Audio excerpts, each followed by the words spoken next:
Some of my favorite movies feature when the FBI comes in and takes over a case, and there's twists and there's turns and there's confidential informants and there's dramatic interrogation scenes. But do these even come close to what happens in real life?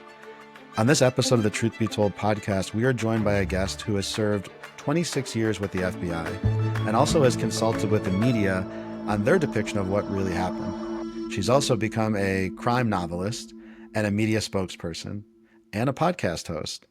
Stay tuned for the end of the episode. We're going to cover and learn if 5 of the most popular TV shows and movies are anything close to what really happens at an FBI field office. This is the Truth Be Told podcast, where we unlock the secrets of strategic communication.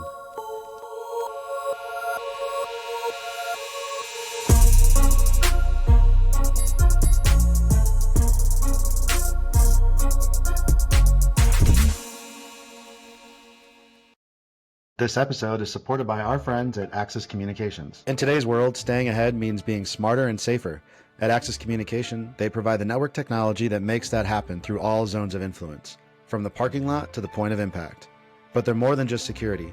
They're intelligent solutions, including advanced video, analytics, audio, access control, and intercoms, deliver powerful business intelligence and can provide crucial insights for smarter decision-making. With a global reach and a legacy of innovation since 1984, Axis Communication is your trusted partner for a more intelligent and efficient future. Jerri Williams has always been a storyteller, and after serving 26 years as a special agent in the FBI, she has plenty of stories to tell. During most of her bureau career, she worked major economic fraud investigations and is amazed at the schemes and deceptions that con artists and corrupt corporate and public officials devised to steal other people's money.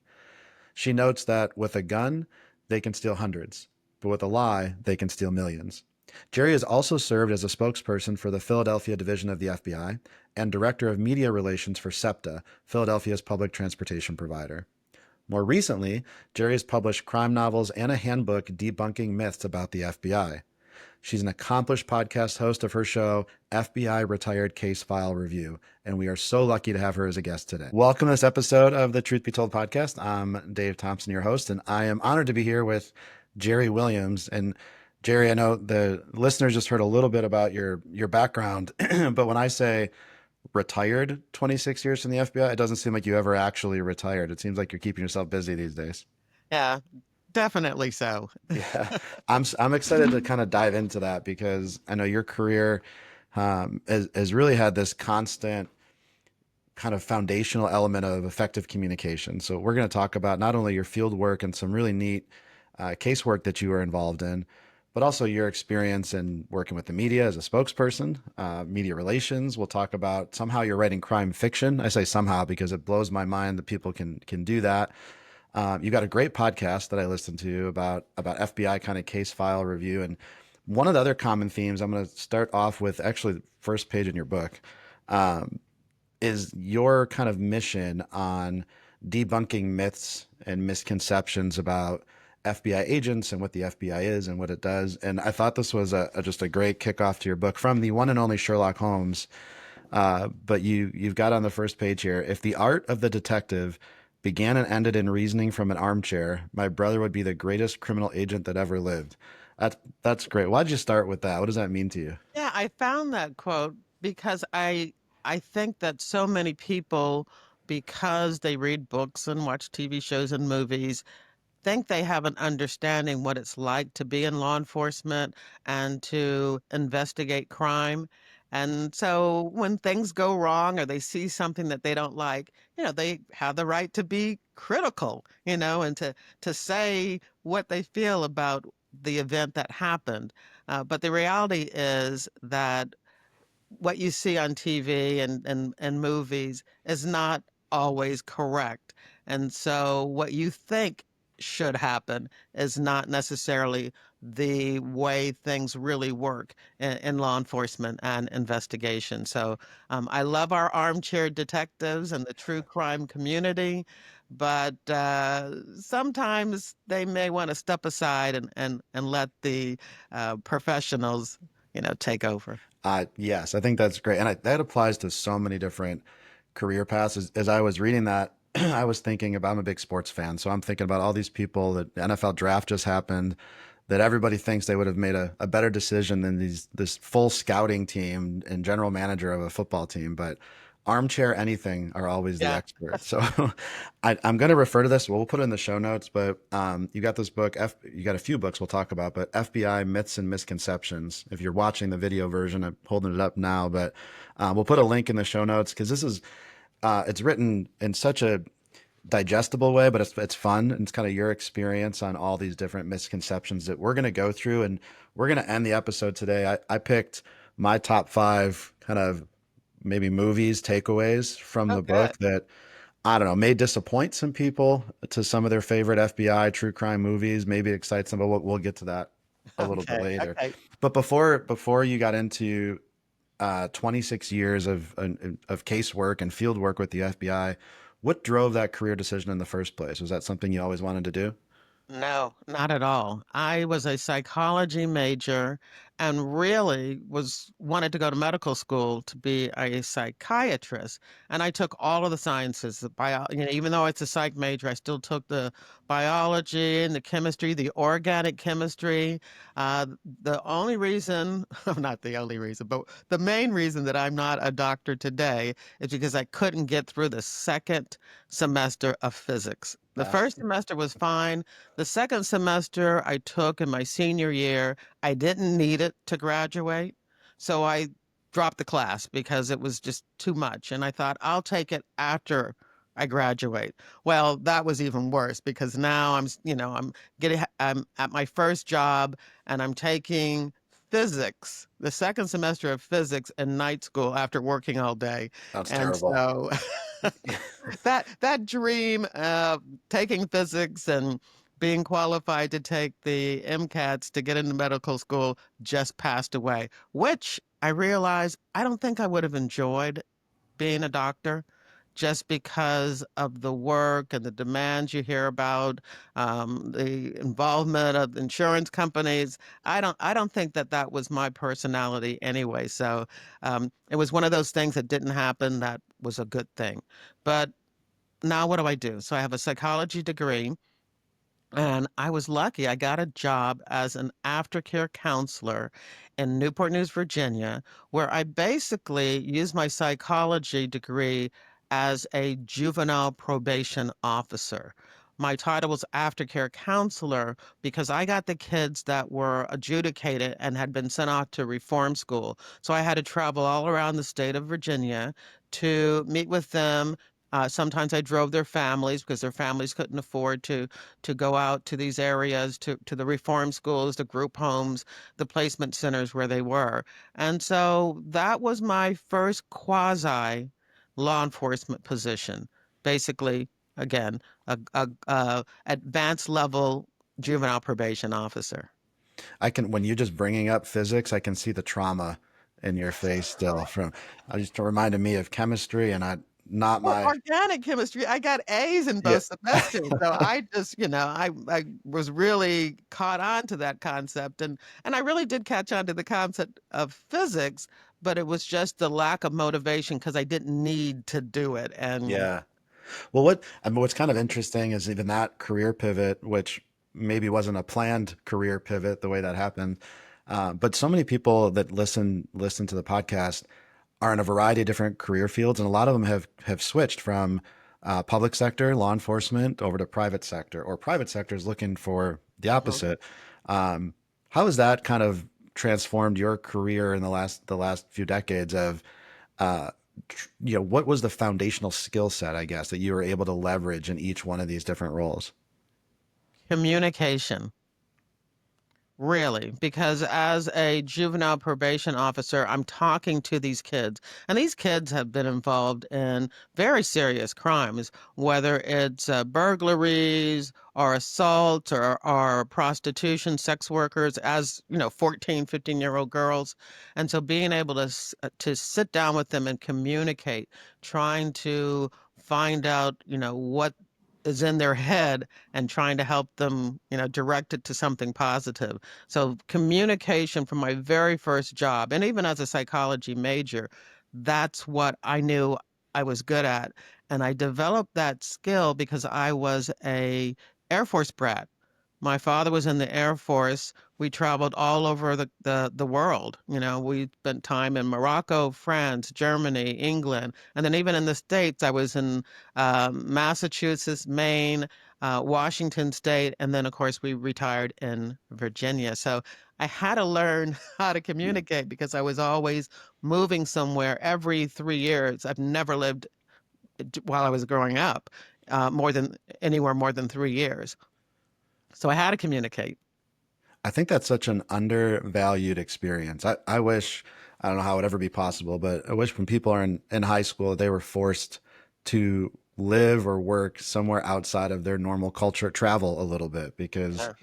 you think about your career, the different people that you've had to interact with, and not just from different cultural backgrounds, but different jobs, different financial status. I mean, thinking about a lot of the financial crimes you got involved in investigating, you're probably dealing with some narcissistic, egotistical Oh, folks. absolutely. And you're in your juvenile work, you're dealing with some people who've been victimized that, haven't even cognitively developed yet. So just a wide range of people you're interacting with.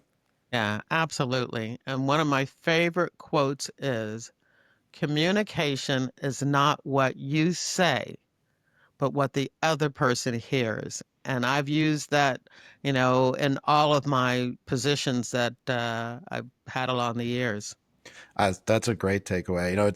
It's what's really neat for me on this side of an interview, which is always kind of weird in the podcast, is learning how communication plays a role in so many different job functions.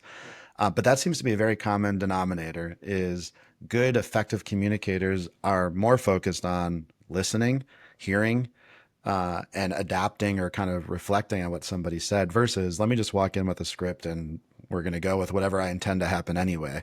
A huge difference, I think, in the strength of a good communicator. Yeah, I agree. So in your field work with the FBI, I know you've done a lot. We're not going to be able to cover all the crazy accomplishments in over 20 years, but there's a few that I know you've highlighted that are neat, and there's some featured on American Greed, which is pretty cool too. But maybe just I guess which one of these cases, and we got a few that I noted from the Ponzi scheme with some nonprofit organizations that were taken advantage of. It's a telemarketing fraud case with some undercover operations was really interesting, and then this international advanced fee scams. And there's probably a lot more, but now those are three kind of really neat ones. But I'll let you decide which one of those you want to start with. Just kind of give an overview of what that was like in your experience. Well, I'm gonna I'm gonna add another one. I had a case that ended up being an extortion case. And I thought I would talk about that. I mean, you listed some. I was going to talk about the Ponzi scheme, but then talking about communication, I thought that one might even be better because that case happened because I was doing the telemarketing, business to business telemarketing case.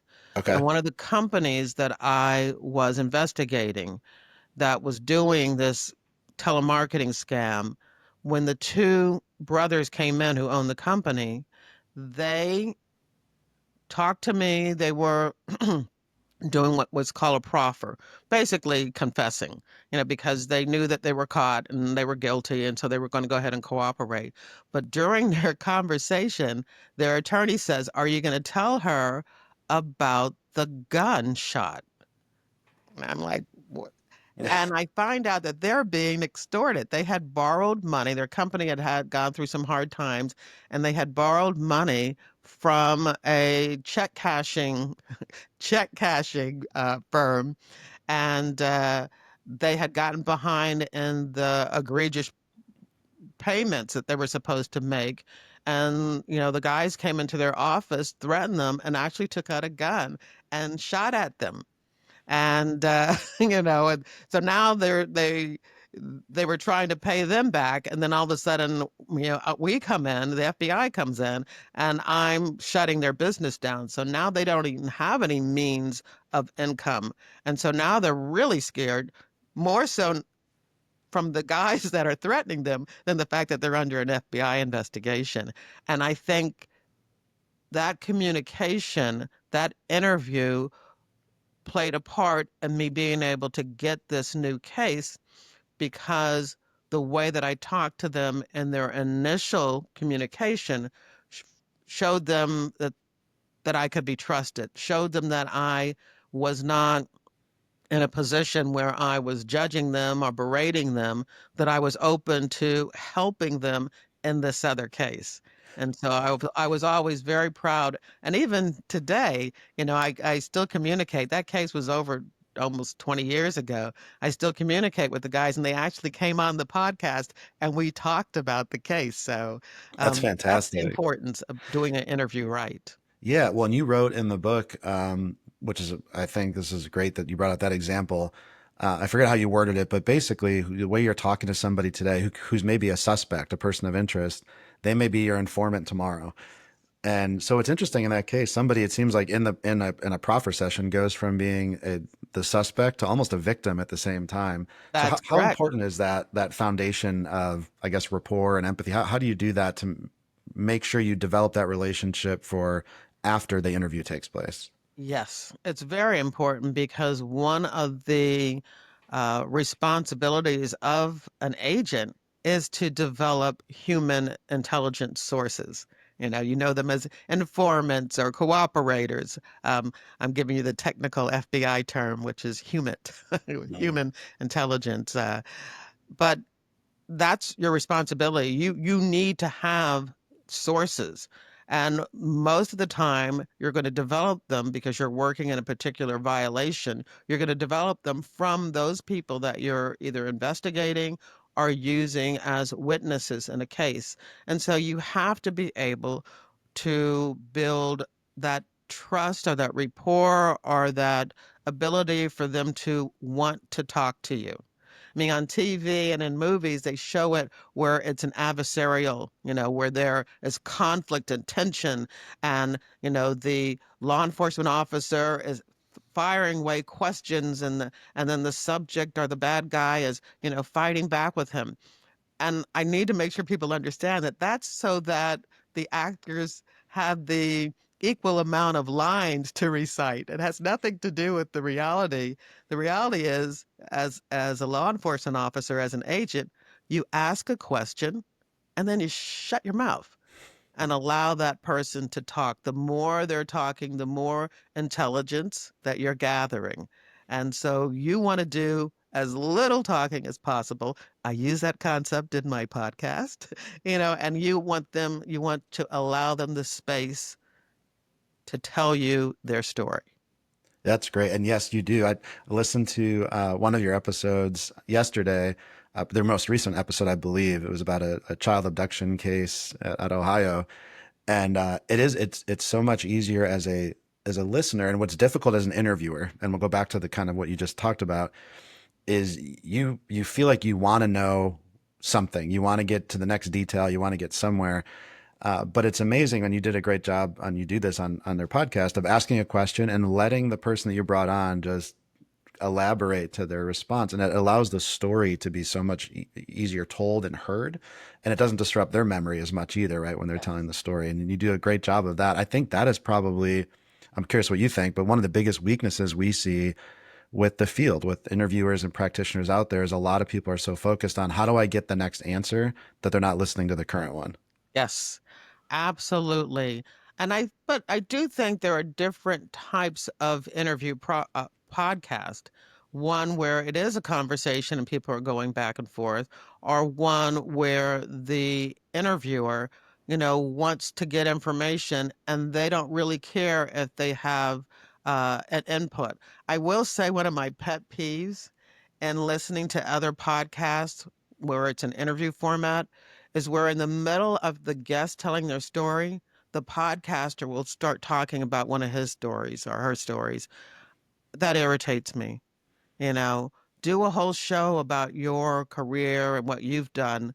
You know, don't interrupt the guest to give some type of, anecdote or, situation from your career, especially if it's not more than a couple of sentences like, I did that too, or, I had a similar situation. If you're going to spend now, seconds or minutes talking about your story, that really takes away from the interview. And that's something that you never, ever want to do, is to pop somebody out of what the guest was talking about.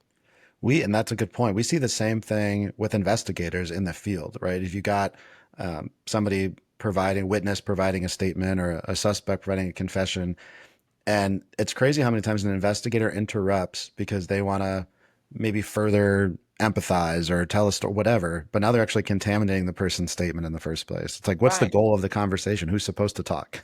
Yeah. I had a guest on for one of my podcasts. Coincidentally, it was also about a child predator case. But Jim Fry, I think his name was Fry. What he said was that he doesn't look at it as an interview or an interrogation, but as a conversation with a purpose. I like that. Yeah, I Yeah. like that. What we've been trying to do is change, and you wrote about this as well in the book, is change the purpose to information gathering. Right? How do I get as many details as possible versus how do I specifically just get that confession, which goes back to the case you just were describing. If you were siloed in that proffer session about I did it, let me get the details of what you did wrong, you may never get all this other information, and it would have maybe not developed an additional case for you. Yeah. And that case was wild. I mean, it was something as an agent working on an economic fraud squad, economic crime squad, where I did Ponzi schemes, advance fee schemes, things like that. I would have never done an extortion case, with three mob associates in my career if I hadn't of had this offshoot from one of my cases. I mean, I had lots of consensual calls, surveillance. My subjects were strip searched in a bathroom. Uh, and that was because I allowed them and gave them the space and the trust to share this with me. How does that work from a practical field example when you have a case and you're maybe specializing in economic fraud unit, and all of a sudden it turns into, and I'm going to talk about one of my favorite movies later, The Firm, that you wrote about, but all of a sudden this financial crime turns into murder and mayhem. Is it stay within your silo, or does that get passed off to a different agent? You may probably, and most likely it would still stay in your silo, but you would start working with somebody from that other squad who knows those other violations. An example is this extortion case that I did. I did end up working with another agent from the organized crime squad. Matter of fact, it was an agent that I had trained. I was his training agent, Derek Workmeister, and so I went to the organized crime squad and said, "Look, this is what I have. I'm thinking I'm going to pass it on because I do have this major uh, business to business telemarketing investigation I'm working with 16 different companies I'm going after. So I really didn't have time for this, but they didn't either. And so I had to work it, but I did have somebody from the organized crime squad come and team up with me. And so that's usually what happens. You get somebody who you had to drop your own uh, ego and reach out to somebody who knows what they're doing, who can also, bring something to that investigation, and you work it together. I think that's a good point. I think that's something, especially going through your book, that there's a lot of misconceptions. Not every FBI agent is an expert in every type of crime. Right. And it's amazing all the different types of crimes or cases that the FBI investigates. What drove you to more of the fraud arena? I was a body, and as a body, I was told to go to that squad. Luckily, when I got to the squad, I liked it, and so I stayed. If I did at one point try to move from economic crime to public corruption, because I love that too. A lot of my books, have an element of that. Uh, but I wasn't able to make that transfer. And an economic crime, there's so much corruption. It's not public corruption. The people are not public officials, but it really is a very much, there really is very much a corruption element to working fraud. But yeah, I was sent there to work on it, and I developed a love for it. And so I did that type of work for the majority of my career until I switched over and became the spokesperson for the office. Yeah, and I want to talk about that next too. Just one more thing about the fraud piece. I've had the opportunity to work with the International Association of Financial Crime Investigators. So being able Mhm, to go to mhm. some of their conferences, and it's amazing to me, people in your role, how much it changes so quickly on how people can commit financial crime. You know, now we're talking about the crypto scams and cryptocurrency. So I'm just wondering, in your career span, how did you see changes just as frequently on how financial crime is committed from, writing bad checks to now we're talking about Bitcoin? Yeah, absolutely. And that's because the type of person who commits fraud is always looking for the next scheme. Because if it's new and it's fresh and people haven't had a chance to do their own due diligence and to read about it or hear about a particular scam, and if you can get people when it's fresh, you can get more money. Yeah. And so yeah, they're always changing, especially when you think about it, when there is an event, whether it's a weather event or some type of emergency event, that's when they jump on it right away and, start, making themselves available to quote unquote help somebody when in fact they're trying to get their money. When It's people are most amazing. vulnerable. Yeah, Yeah. that's a good point. Yeah. That's It's terrible. amazing, Yeah, it's what terrible. people And do. people that Mhm. are vulnerable, but maybe not every day, but when a situation presents itself, they're more desperate Right. and more Exactly. susceptible. When you mentioned this process of, the interviews and the conversations with a purpose, I pulled a quote from the book. I think you had interviewed, let me make sure I get the name right. It was retired agent Eugene Casey in one of your episodes. And you got a great quote in the book, but he talks about the most important thing is building rapport. And we talked a little bit about this, but I'm curious, blending kind of your two roles together from your field work to then you've done some really neat work of contributing or providing consultation to the Hollywood industry on how some things are portrayed. How do you see the difference between what a real interview might look like versus this 1 hour or episode or 5 minute interrogation that you see on a true crime type movie? Yeah, definitely. They portray it as the agent being totally in control and doing whatever they can to coerce their subject into talking to them. And it's absolutely the opposite. I mean, what you want to do is you want to come in and show kindness, show, that you appreciate this person, that you understand what they did, even if you hate what they did. You've got to give them the space so that they feel comfortable, that they're not being judged. And so you go out of your way to find out what you can do, within reason, to help them. You know, they've been in lockup. Can I get you a soda? When's the last time you had a soda? Can I get you something to eat? Just you do what you can to show them that you care about them. People want to know that people care about them, that they're thinking about them. And so you word it like, if you provide this with me, we'll see what we can do to help you, you know. But the threats, they just don't work. These are bad guys. These are criminals. And do you think just because you pointed your finger at them and told them about them going into a cell with some guy that's 6'5" and 250, do you think that really scares them? No, if anything, it makes them shut in, close in and hate you and not want to talk to you. That's a great example. It's so counterintuitive to what people think. But when we're out there training interviews and investigations, it's the same thing. People think, well, you go in heavy handed and, be this authoritative person, which was the traditional Yeah. training. But But where do you go from there? If you come in at exactly. this level, how do you bring it down? I mean, Right. you've already come in at this level. Well, it's like you're surprised when all of a sudden somebody's resistant. So what do you expect to happen when you come in hot, right? I mean, that's Yeah. that's the that's the you're asking for that type of response. I When you talk about understanding kind of their perspective, and you started with that with your work with juveniles, right? Understanding where they're coming from and I'm curious how all of that translated. You then got into this role of media relations and spokesperson for the Philadelphia office, FBI office, and then also for SEPTA, the transit authority there in Philadelphia.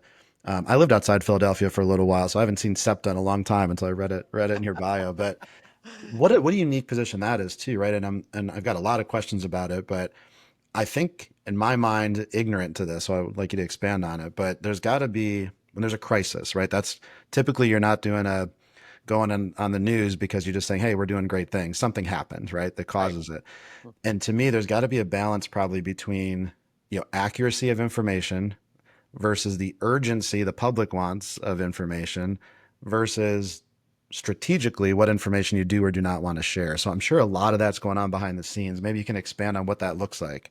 Yeah, definitely. It was an eye-opening experience. Now, you'll be surprised to hear that in the FBI, it was not as precarious as it was when I was with SEPTA, because with the FBI, there were things just because of the integrity of the case I couldn't say. I just couldn't talk about it. So no matter what the question was, no matter what the crisis was, I could not say. So I knew what I could speak about. My most important thing was to make sure that the public knew that they were safe. What we were doing to make sure they were safe. And I could present the facts as they had been, that as they had appeared in court, what public information is available. And then I could explain not necessarily that particular case, but give an overview of how that particular type of case or investigation was worked so people could understand the possibilities of what's going on behind the scenes. I So it like was that really, the mission, sorry, the one thing you said, I think is really Mhm. important. That mission driven piece of making sure the public is safe, that helped to drive your decision making Yes. process. That's perfect. Absolutely. I mean, that was important. Even in the proactive stuff that I did, because a lot of this was helping to shape the public perception of the Philadelphia FBI. And so I did proactive where I had media come in and maybe sit down with, an agent who was posing as a 14-year-old girl online, and in a internet predator case, or maybe having somebody come in and see the SWAT training, or, the proactive stuff, just to give people an understanding of what it really is going on with the FBI. And then when there was a situation, providing the information that was available. That's all the media wants. They want information.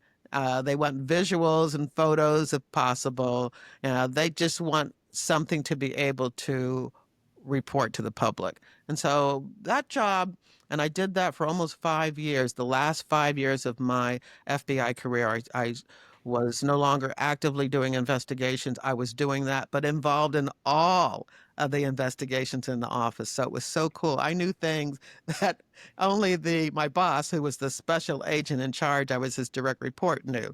And so that was fascinating. But yeah, that job was not as difficult as it was when I became the spokesman for the Philadelphia transit system, SEPTA.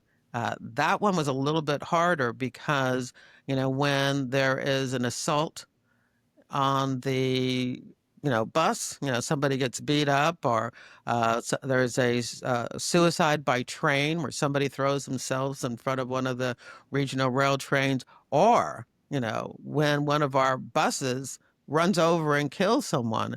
I mean, those are things that no matter what time of the day it is, you've got to get out there and talk to the media, because the one thing that I know in media type interviews, whether it's the FBI or SEPTA, is that there has got to be a bad guy. And every story, and again, we talked about the fact that I'm a crime novelist too. Every story, there's a good guy and a bad guy.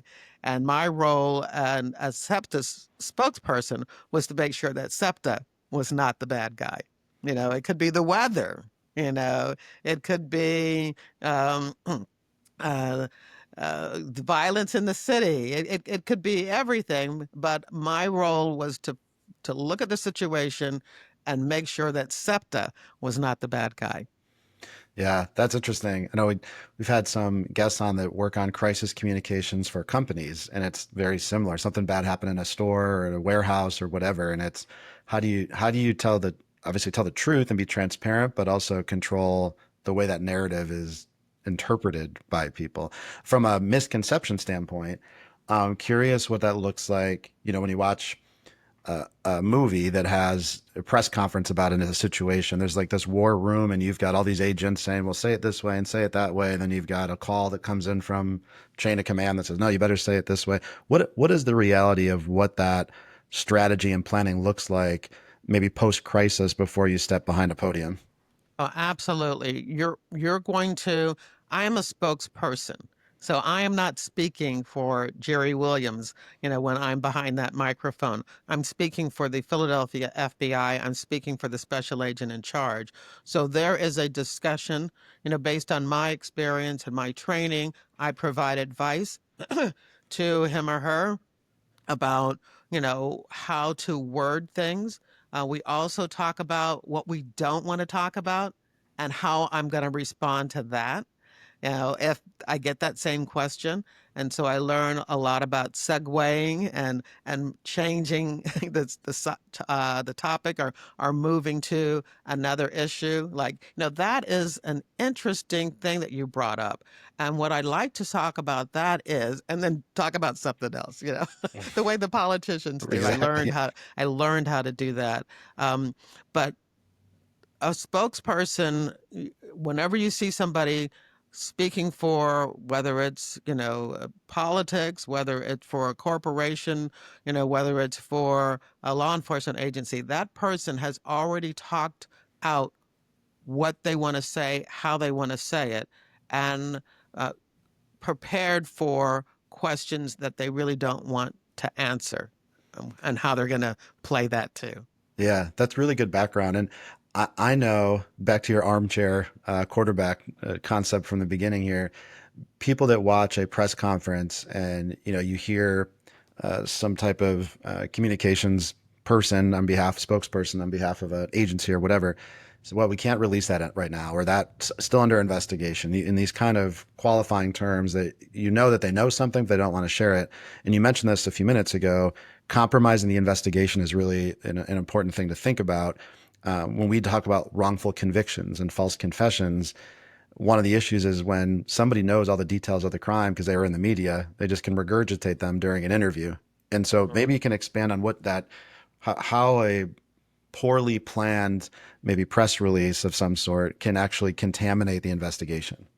Oh, absolutely. And I see that every now and then, where the person behind the microphone, and let me say too, that things have changed a lot. That when I was doing the job, I spoke on behalf of my boss and on behalf of the bureau. Now people want to hear reporters, and the public want to hear directly from those leaders. And so that gets a little, because their job is not to be a spokesperson, so they're not necessarily trained in some of those things. And I think one of the things that they feel necessary is to be a leader and to show leadership. And sometimes showing leadership gets them saying things about the subject that is prejudicial, that scum or that thug. And that really is not appropriate in many settings, because you're supposed to be providing the facts. You're not supposed to be swaying the investigation. You're not supposed to be making determinations when you're in the middle of looking at the facts and gathering your information. And so I think sometimes there is that fight between providing information to the public and wanting to show leadership, and there's a clash sometimes. Yeah, that's a good point too. There's emotion behind it. Yes. And I've seen agencies get into trouble where they've been very prejudicial in their press release of some sort, and then they were also wrong afterwards, and now they have to Yes. backtrack on it, and which Yeah. is interesting. Now, so I think that's everything you've done in that 26 years with the FBI is fascinating. It seems like some really complicated cases, Ponzi schemes. But in my opinion, because this is not my strength, I feel like it's 10 times more difficult to create a fictionary story about a crime than actually investigating a real one, because you got to be creative. You got to make sure everything ties together. And you've got two books. If people are watching, they can see them behind you there. But you got Pay to Play and Greedy Givers. And I'm just going to make sure so I get this description right. But you got featuring flawed female FBI agent Carrie Wheeler, married mother of three investigating fraud and corruption in Philadelphia, while struggling to balance her family responsibilities, and two kind of unique takes on it. But what is that like? What does the writing room look like for Jerri Williams? There is a quote, and I can't think of the author who said it, but she loves to write. No, she loves having written, but she hates writing. And that is me. That's why I only have two published books right now, because it is very difficult. For me, it is painstaking. I mean, it is like bleeding, on a page to sit down and to write these stories. Um, but that had been my initial goal all along. When I was an agent, oh, first of all, growing up and traveling so much as we did, books were my friends. I read all the time. My mother, my sisters, my father, we were big readers. I mean, we would go to visit relatives and pull out books because we were so used to doing that. So there was a point where I knew that I wanted to write a book, an FBI crime novel, because I had read some. And although I enjoyed the story, there were things in it that kind of, again, took me out of the story because they were inaccurate or just the way they were written. So I knew I wanted to write. And my first book took me 8 years. I started it before I left the FBI. I continued writing it during the 7 years that I worked with SEPTA. And I actually left SEPTA in order to get that, put that book out and publish that book. But you're right. Sitting down for some people, writing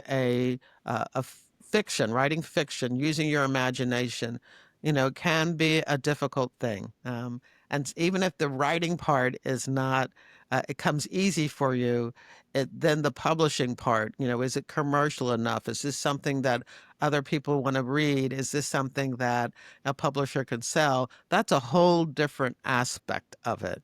But I have published two crime novels.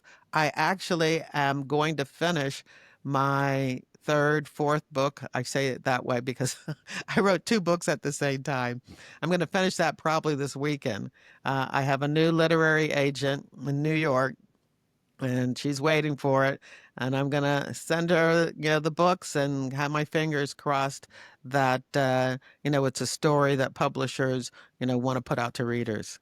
Well, congratulations. Yeah. That's incredible. And it's such a cool perspective to have somebody write about that who's lived that life, right? And you can put truths into the book. Do you find yourself struggle with the same thing that you um, might be critical of other media doing, where you're trying to make sure the story is exciting and entertaining, but also realistic at the same time?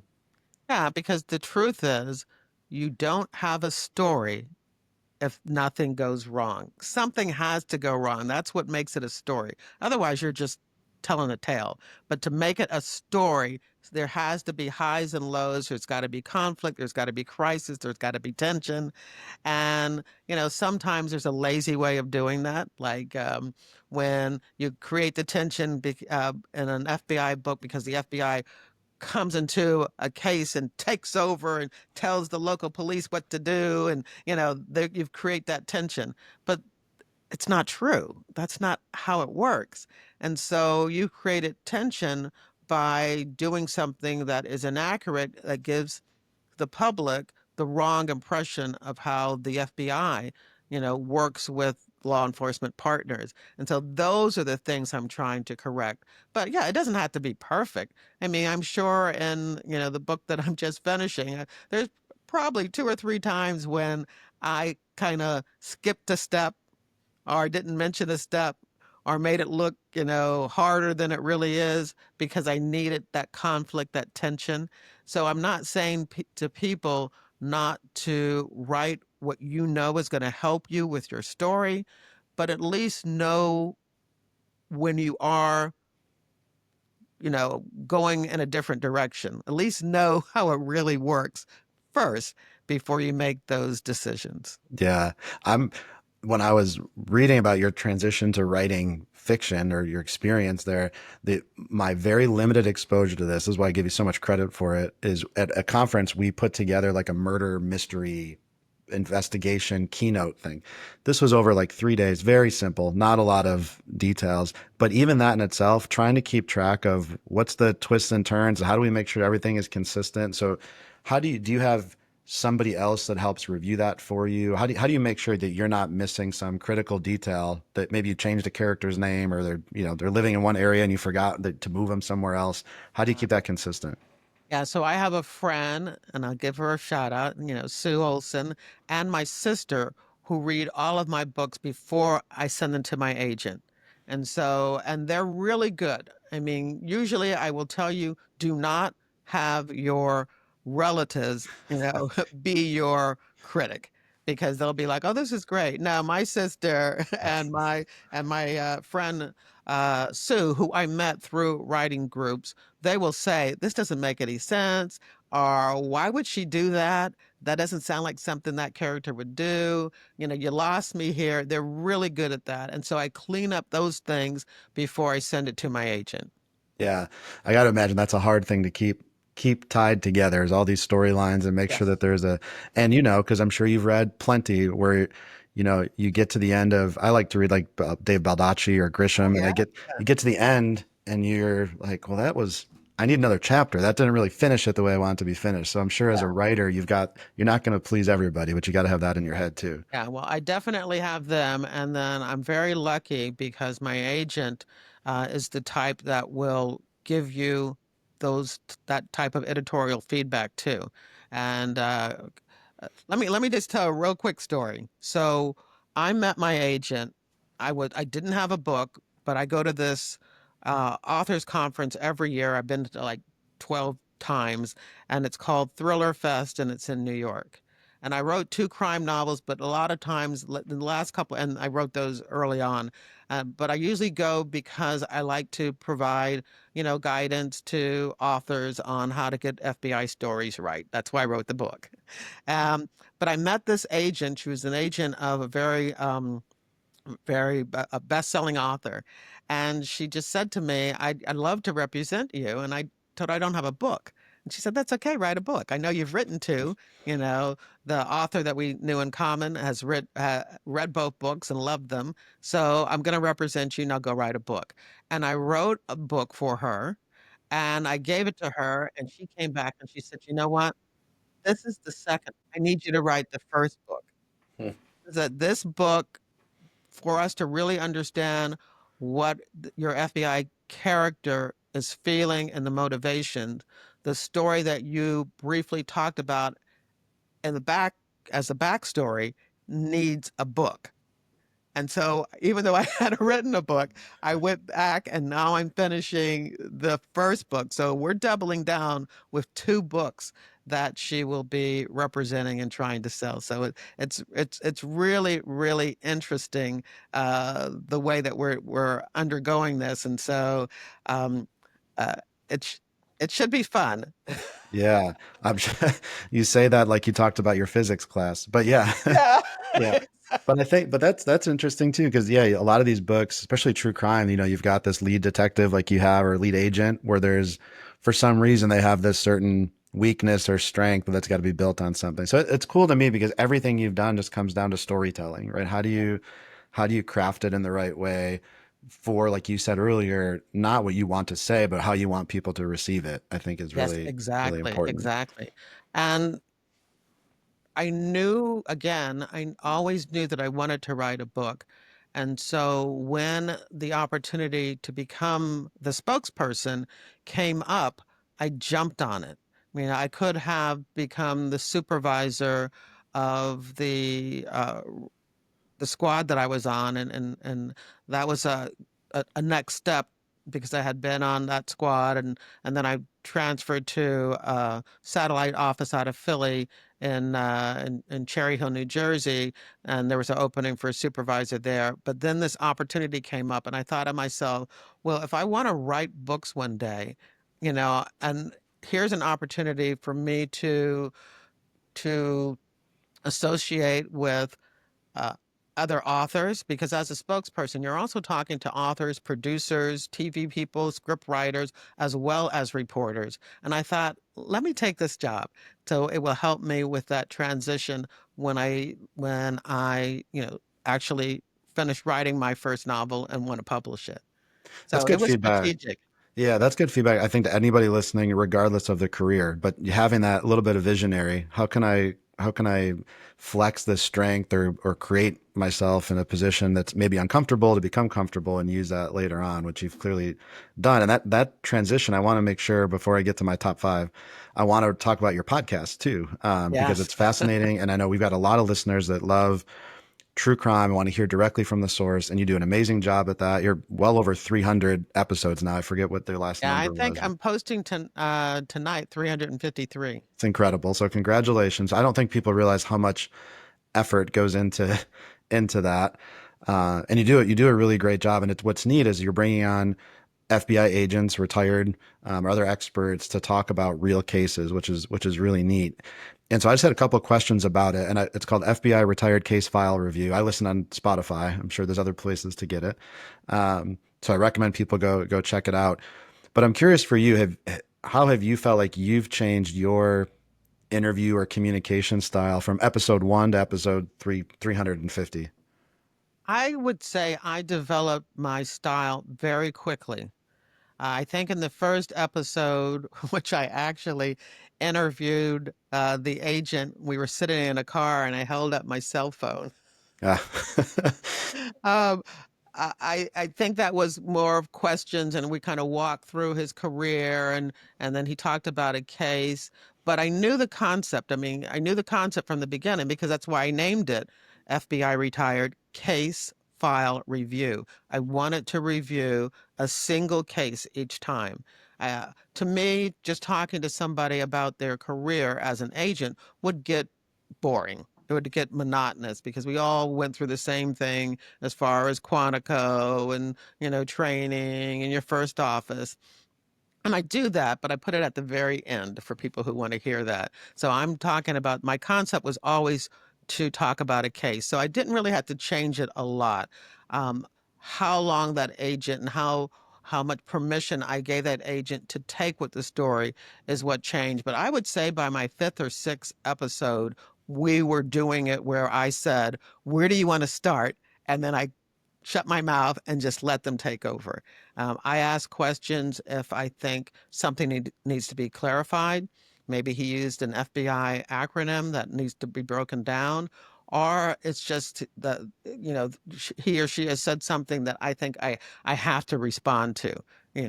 Or it's something like that. But otherwise, they can go on for maybe 10, 15 minutes before I say anything.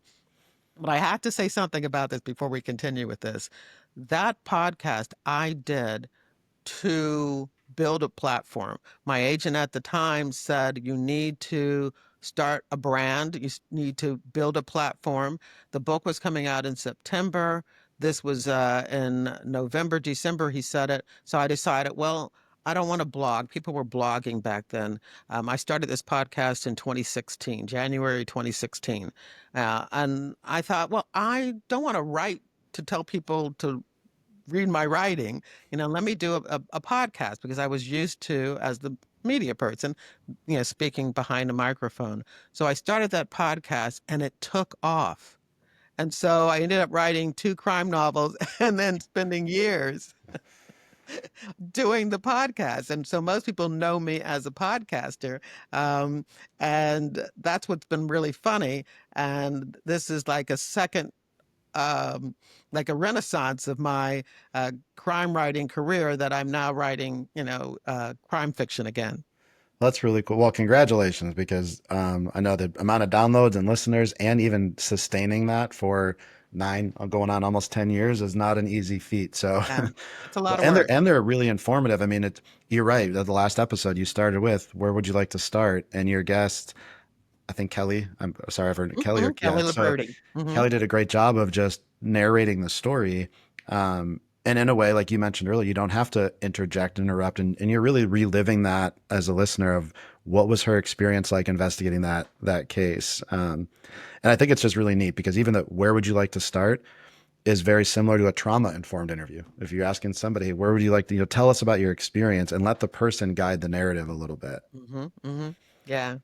So the podcast, which I recommend, and we'll put that in the show notes so it's easy for people to find. I want to wrap up though with this other book, the FBI Myths and Misconceptions, which I've talked about a little bit. And this is where I pulled your Sherlock Holmes quote from. I like the top of the cover too. It says, "A manual for armchair detectives."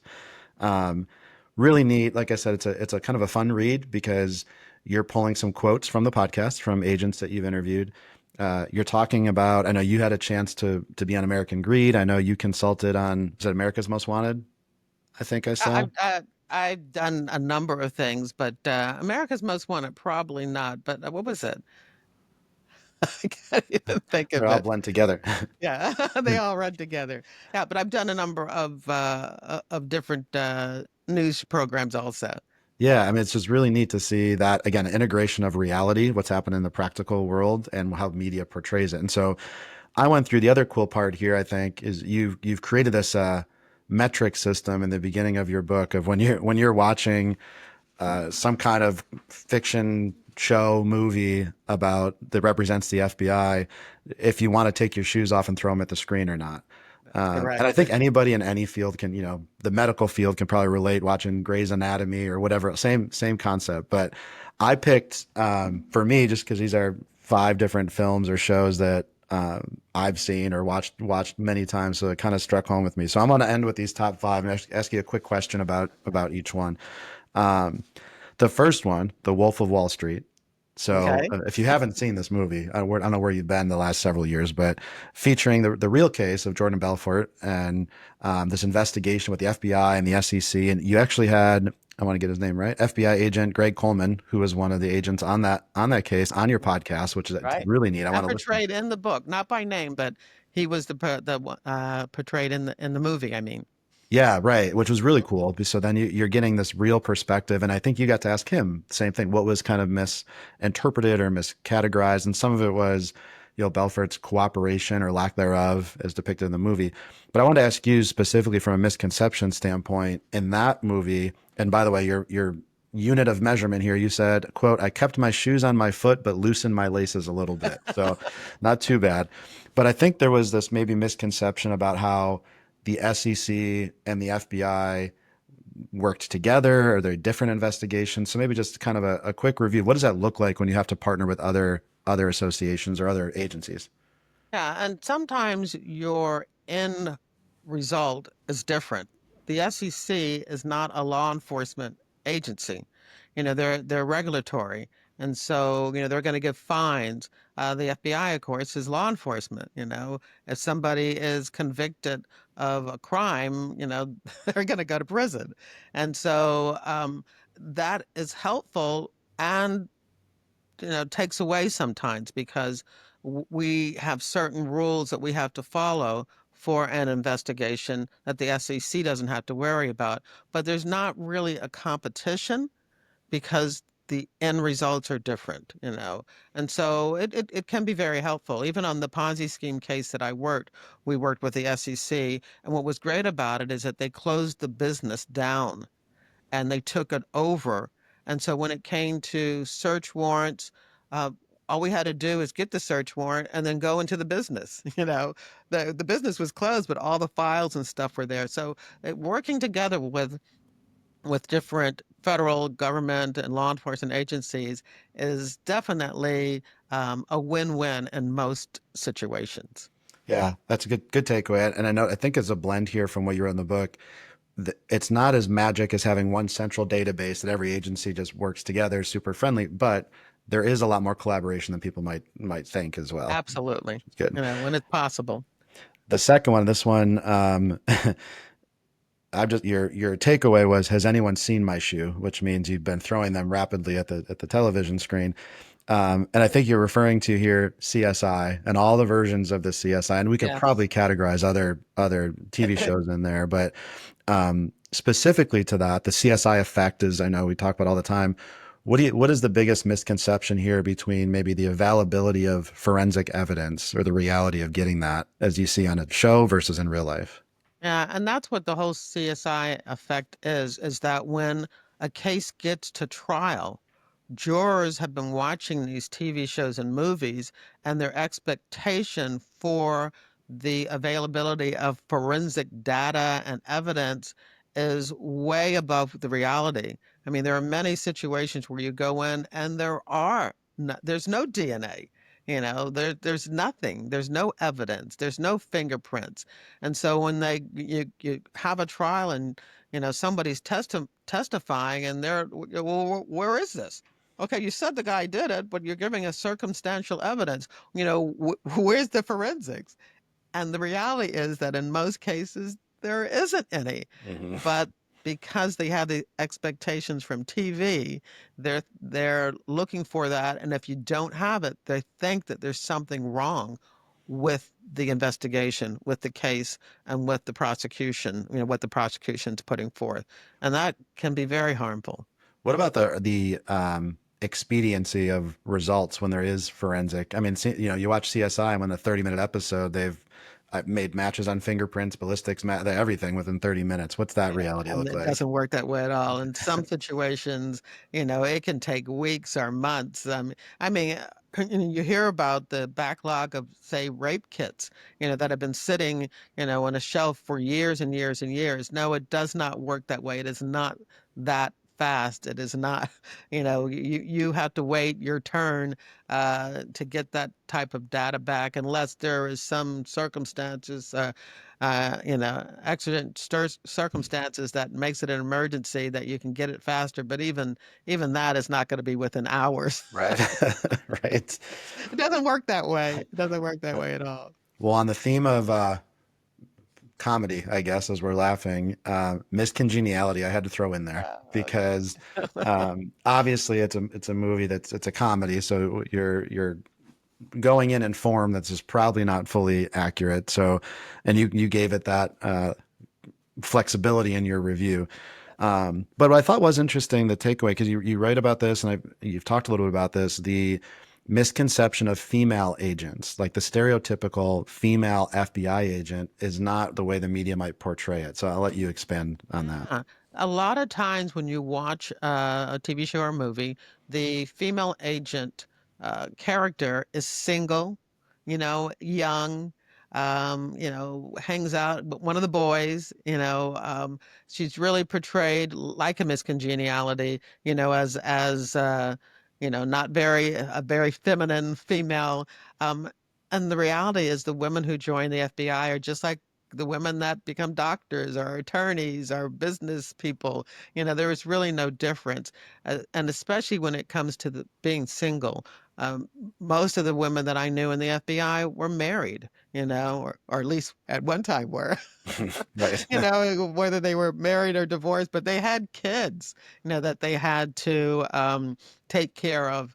And I think the reason that TV shows and movies make them single so they don't have those extra characters. They don't have those extra scenes. They don't have to worry about that extra baggage in the background as they create their stories. I try not to do that in the books that I've written and the books that I'm writing now, is to give that reality that these women are just like their male counterparts. They're married and they have kids and they have lives. Yeah, perfect. Yeah, and that one's again, you gave it the credibility of it being a comedy, so you took away from your practicality of it, but still, I think that was a really really interesting perspective on how they portray female agents. 'Cause I started thinking about that in every one of these, even if it's a Law and Order, any one of these kind of true crime type shows, or crime fiction shows, you're seeing the same thing. All right, I got two more to wrap us up with. Shooter those featured Mark Wahlberg, and now I think it's a show that they've kind of transitioned it to. But your quote here: "I loosened the laces on both shoes, and at the end, I managed to still have one on." So you gave it about half good. What I thought was neat with this one, a lot of it was filmed in Philadelphia, Yeah. and you had a chance to work with some of the production crew, and you may know some of the extras that were in the movie. Yeah, my my twin daughters and their friend were actually extras in the movie. They and many people from the office were nobody was paid because that would have been a conflict. But we were there. But many of the support staff, the professional support staff, got to be in the movie, and agents who were on the SWAT team were technical advisors on that, and we got to meet and hang out and have dinner with Antoine Fuqua, who was the director. It was really a very fun experience. But again, even having that connection, there were just some things in the in the movie that I had to bring up that didn't necessarily work the way the movie um, portrayed. I remember it was fun because this was at the time where I was the spokesperson, and I get a call from the media, from reporters saying, "What is the FBI doing? We've got all these FBI helicopters, around the city. What's the FBI doing?" And I'm like, "What are you talking about?" And even though I knew that the movie was going to be filming, I didn't know that they had been done some pre-filming where they had these helicopters with the FBI logo on, flying around the city and doing doing some of that that background shot. So I had to make a quick phone call and then call back the media to let them know. Well, first of all, I knew the Philadelphia office did not have any helicopters. We had airplanes, but we didn't have any helicopters, and certainly the planes that we had were unmarked because they were surveillance planes, and and so I was able to let them know that it was part of a movie. It was fun. That's got to be one of the easiest interviews that you did. Yeah, To say that it's was not fun. ours. Yeah. All right, the last one, and I referenced this one earlier, and I kept this for number 5 because it's one of my favorite movies with Tom Cruise, the Firm. One I of mean, mine some of the too. scenes in that movie of him sprinting through the streets and jumping out the window, and just I thought incredible movie. You put here, I kept my shoes on, but I loosened the laces just in case.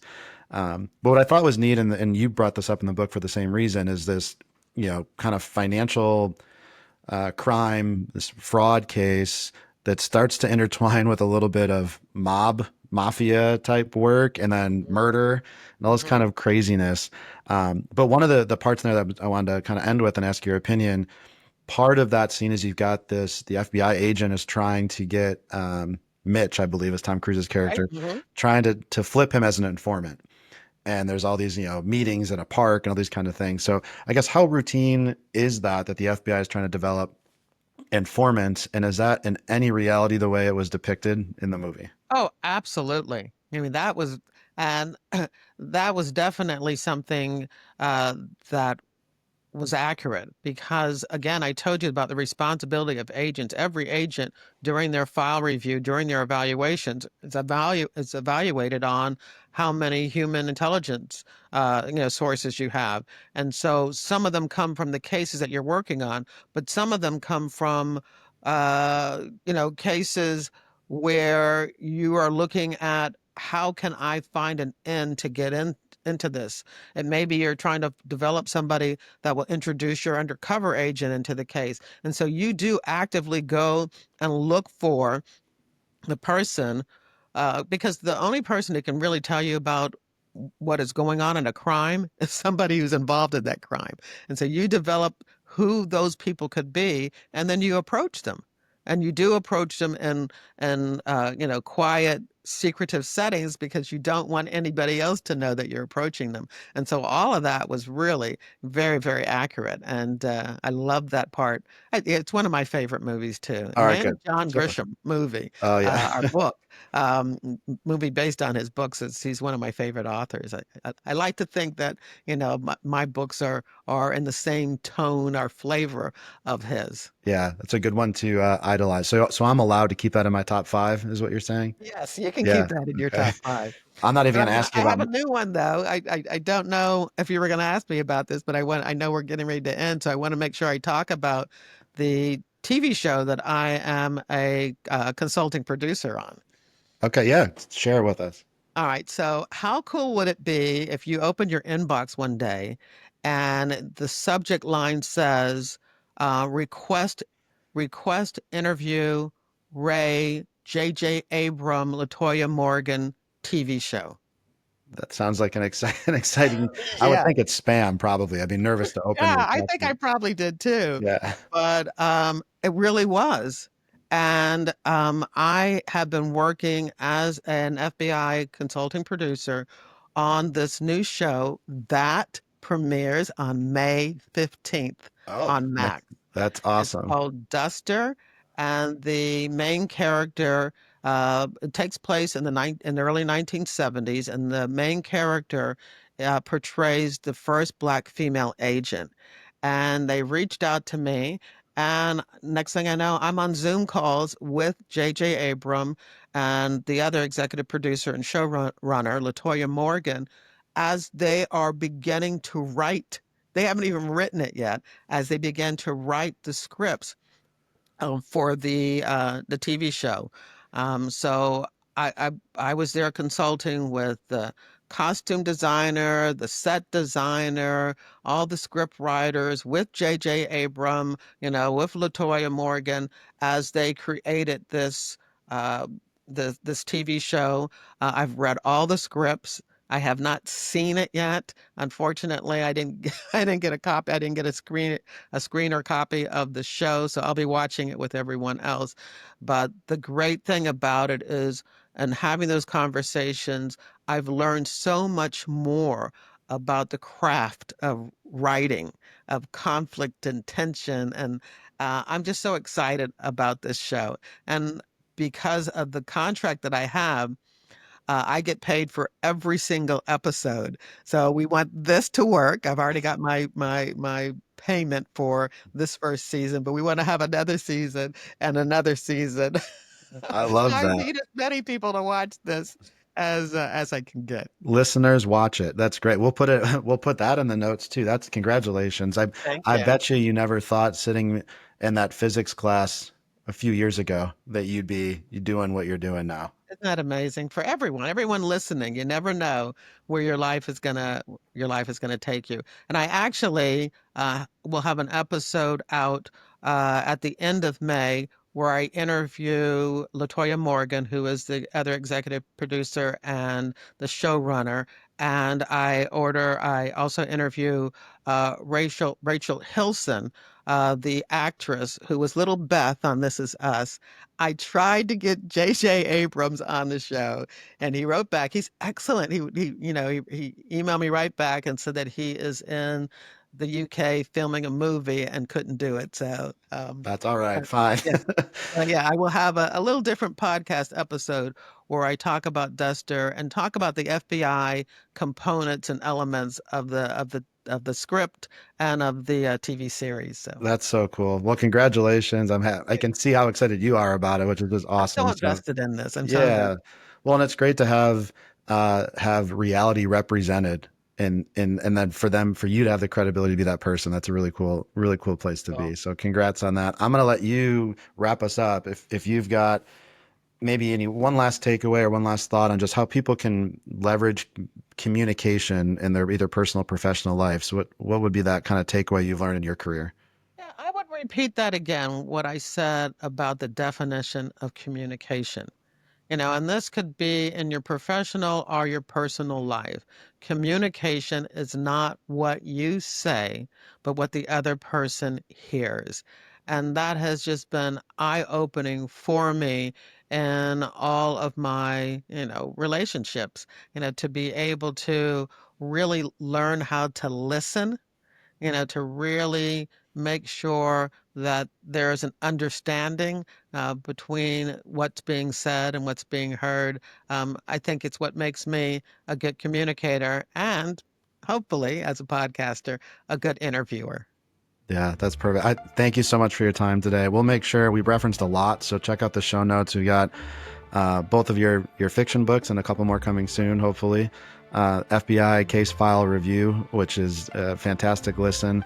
And then coming soon, and probably around the same time as this podcast is released, will be Duster, which is really cool now for all of our listeners to know a little bit about behind the scenes of how it got to where it is. So congrats on that, and thank you so much for spending time with us today. Well, thank you, Dave. It was my pleasure.